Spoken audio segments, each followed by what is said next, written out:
Hello and welcome back to the Fit 40 podcast, where we simplify exercise and nutrition for busy parents 40 plus so they can improve their health and feel amazing. I'm your host, Brian Fitzsimmons, and today we're going to be talking about why some people can eat whatever the hell they want. Okay, but before we dive in, make sure that you are following or you are subscribed wherever you're watching or listening so that way you don't miss another episode. Now, let's dive in. Why can some people just eat whatever the hell they want and they don't gain a pound and they're in great shape, and it makes the rest of us who have been struggling with their weight or have to be very conscious to maintain their weight pissed off? Like, they are our least favorite people. Let's be honest. I have a brother who's like this and he gives me so much crap. I give it right back.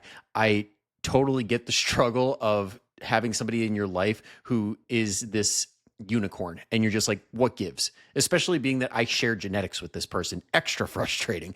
But we're going to talk about exactly what these people do or what they've got going on that usually results in them being in this position and what you can learn from it, so that way we can take like success leaves clues kind of essentially. So we're going to see what they're doing that you can apply to your life, even if you don't have the world's best genetics. So let's talk about it. First off, honestly, when you actually take a look at these people's full days, not that one meal that they're eating in front of you that's this fast food stuff and they're just bragging, or you're calling them out and saying you could just eat whatever you want, I guess.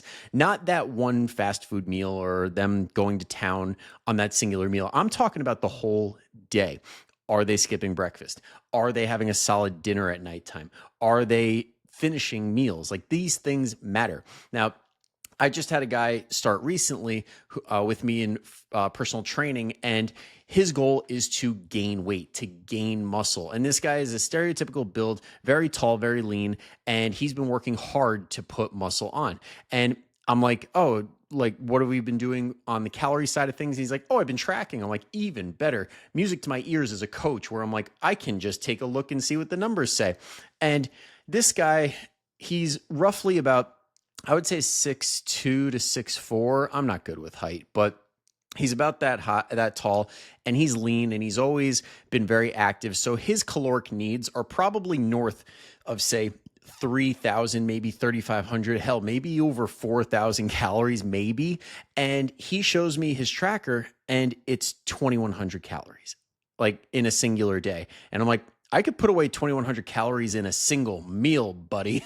Like, it's very easy to do that, but not for him. For him, his hunger signals are not through the roof, so he has a very hard time putting it down. So regardless of whatever end of the spectrum you're on, if you're trying to do something that you naturally are not inclined to do, it's challenging, whether it's not eating as much food or eating more food. It's hard. And honestly, when it comes to building muscle, that takes longer than losing fat. So it can be extremely challenging on this end. So I do have a level of empathy for them as well. Okay. And like I said before, along with that, like when you follow them around throughout the day, if you were to really pay attention, a lot of them do have less meals where they'll just skip a meal and not even think twice about it. I'm like, I can't imagine skipping a meal. I can't imagine going from now until tomorrow morning and being like, nah, totally forgot about dinner. No, I've already got ideas brewing about dinner. I already know what the heck is on the menu and a backup plan if we don't have that. All right. So these people usually skip meals here and there and think nothing of it. And they're also smaller meals. So yeah, you'll see them go to town on that one, but then the rest tend to be smaller, like pigeon size. And you're just like, that's enough. And they're like, yeah, it's more than enough for me. Or it's like some gigantic salad. And they're like, well, this is what I've been doing my whole life. It's just part of my routine. I'm used to it, which is another thing. A lot of the times they just naturally have these routines down that are very favorable for weight management. And you're like, well, that must be nice to have that just part of your day, like from when you were younger, and it's just a part of your life. They also tend to eat slower. One of my childhood friends, Tyler, used to do this, and it would boggle my mind. We would be at lunch, and this is the type of kid that had a six-pack without trying, and I was the chubby kid growing up. And I would be at lunch, and I'd eat all my stuff, and I was a bit of a speed eater, so I'd be done within like 5-10 minutes, and he would have a singular single portion bag of Cheetos, and he would be maybe a quarter of the way done because he was so busy talking to people and like making a clown out of himself. Like he was like a bit of a class clown and always messing with people. Like the food was the last thing on his mind. Whereas for me, it was like first thing on my mind. And I didn't realize, wow, he eats super slow. And you see this a lot of time with elderly populations as well when they're struggling to keep weight on because as you get older, it's actually helpful to have a few pounds to waste. God forbid you need to if you get sick. So when people try and eat more, it's really hard because they eat so slow and their hunger signals are not quite there and they can't handle as big of a volume of food. So sometimes that's going on too. And then last but not least, they're always, or not always, I can't say always, a lot of times they're the people that don't finish. And this reminds me of my fiance. I can't wrap my head around how she can leave like a quarter of the plate just untouched. Or I'll find boxes of things in the pantry that have like half of a serving, like a half of a protein bar just chilling there. I'm like, are you psycho? Like, are you a sociopath and I don't know it? Because I can't even fathom doing that. But here they are. Like my fiance has no problem managing her weight too. So it's like all these people tend to fall into some of these camps. Now, another thing too that comes up is the more activity, and we see this a lot in athletic populations, or maybe you have somebody in your life that works a very labor-intense job, and you're just like, yeah, they don't gain a pound. I remember my old boss when I did tile work. He was built like a string bean because the guy never stopped moving. He was always laying tile, mixing cement, doing something, and he could just eat subs and pizza and everything throughout the day and be totally fine. Blood work was probably crap, but as far as a weight standpoint, he was totally fine on that front. And also, some of them are just the types that burn more through non-exercise activity thermogenesis. The simple way to explain this is like these little things that you do, like talking with your hands, tapping your foot. The one thing that always comes to mind for me is if anybody is a Southern Charm fan, anybody who's watched it knows the Shep leg, like the one character, or not character, he's a real person, but the one person on this show, Shep, his leg is constantly tapping. And that burns a crap load of calories if you're constantly doing that. So if somebody at work is at their desk and they're constantly tapping their foot, they're burning calories every single time they tap their foot, every single time they talk with their hands. Wow, did you guys hear that thunder? Sorry, I'm rocking this live, but yeah. Anyway, I hope that the mic didn't catch that. But the Shep leg, that's the very simple explanation of non-exercise activity thermogenesis. And people that keep weight off relatively easy usually do this. They just are naturally a little bit more active in these small ways. And maybe they're getting a little bit of pharmaceutical help because if we're talking Southern Charm again, one of the classic cases is the guy Craig, who was like skinny to the point where it was very concerning because he had Adderall in his system because he needed it for ADHD or whatever, and it dulled hunger and it made him move more. So naturally, weight is going to come off. And this happens a lot with other drugs as well. And I'm not saying to do this, do not rob Peter to pay Paul when it comes to your health. Don't just lose weight by doing these illicit drugs, or like not even illicit. Some of them are over the counter, like cigarettes, for example. A lot of people are able to keep weight off when they are smoking cigarettes because the nicotine will dull your hunger. And then they get off of cigarettes because they want to have kids or just because they want to improve their overall health. And they put weight on and they're like, man, it was so much easier when I was smoking cigarettes. And that could be why. And other drugs like the stimulants, I'll just leave it at that. The stimulants and the psychedelics usually just have you so preoccupied that you are not going to get munchies as you would with like, say, marijuana or something like that. So a lot of people don't exactly eat enough if they are addicted or they are constantly using those drugs. And then along with all of this, if somebody's not going down that route, like if they're doing this and there's no drug activity involved, they could also just have a better relationship with food, because even if they, for example, have all these things going on where they're really not food focused, that still probably results in a better relationship with food because they're not having this restriction mindset. They're not going into a meal saying, okay, this is the only time I'm ever going to get to eat this, so I'm going to eat a ton of it. But because in their head, it's like, this is just something I got to eat to keep myself going or to keep myself from losing energy throughout the day. It's not, this is the best thing I'm ever going to eat and I need to force it down because I'm never going to have it. It's just something that's part of the day. So this is a big one that we could learn from, but we're going to get into that as well. And last but not least, we just got to account for genetics. Honestly, some people just hit the genetic lottery and that ain't us. All right. Or probably not us if you're listening to me and you're nodding your head a lot. And this is due to, number one, a lot of people who are taller just have an easier time because they will burn more calories just by being bigger people. So taller people burn more calories than shorter people. That's just the way it is. That's what's required for your body to function. And then also, if certain people are predisposed to having a more muscular frame, like some people put on muscle no problem. Like you see it in some families. Some families just happen to be fit and the kids are fit from day one, and you're just like, this kind of just runs in the family. Sometimes that is the case and they're more muscular, they're just leaner, and that results in usually being able to be more active and be able to manage weight easier. Now, all that being taken into account, what can you do about it if you are nodding your head along with me saying, yeah, don't these people suck? Okay.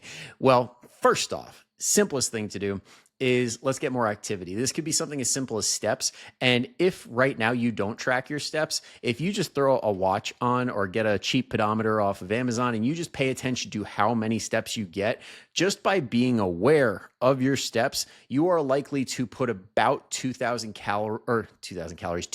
steps on top of whatever you are currently walking. So that's a really simple way to do it. Just be aware and you start making micro changes here and there. You start taking parking spaces that are a little bit further away, taking the stairs, getting some steps in at certain times when you otherwise wouldn't. And doing little stuff like that can add up a ton. And that's actually one of those like secret methods that us coaches keep in our back pocket. When somebody says, oh, I'm not losing weight or I'm hitting a plateau, they're always thinking, should I drop calories? Should I just go lower in calories? And that's when seasoned coaches will turn around and say, I have a better idea.